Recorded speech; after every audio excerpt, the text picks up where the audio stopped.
আসসালামু আলাইকুম। মাটি কাকে বলে, মাটি কয় প্রকার ও কি কি সেই সম্পর্কে আমরা জানার চেষ্টা করব। চলুন, আজকের ভিডিওর টপিক হচ্ছে মাটি, যার আরেকটি নাম হচ্ছে মৃত্তিকা।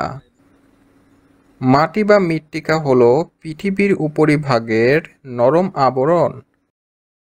পাথর গুঁড়ো হয়ে সৃষ্ট খনিজ পদার্থ এবং জৈব যৌগ মিশ্রিত হয়ে গঠিত হয় মাটি। মাটি বা মৃত্তিকা বলতে আমরা পৃথিবীর উপরিভাগের ক্ষয়প্রাপ্ত শিলা, জৈব পদার্থ, পানি এবং বায়ু দ্বারা গঠিত নরম স্তরকে বোঝায়। পৃথিবীর জল, বায়ু, খনিজ এবং জৈব পদার্থের সাথে মিশে গিয়ে ভাগের সমান্তরালে ভূভাগের সমান্তরালে যে পাতলা আবরণের সৃষ্টি হয়েছে তাকে মাটি বলে।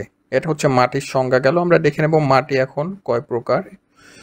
সো মাটি অনেক প্রকার রয়েছে, আমরা জানি। শক্ত মাটি, নরম মাটি, এরকম। মাটি সাধারণত 3 প্রকার হয়ে থাকে, যথা এঁটেল মাটি, এটা খুবই শক্ত। তারপর হচ্ছে দোআঁশ মাটি, আরেকটা হচ্ছে বেলে মাটি।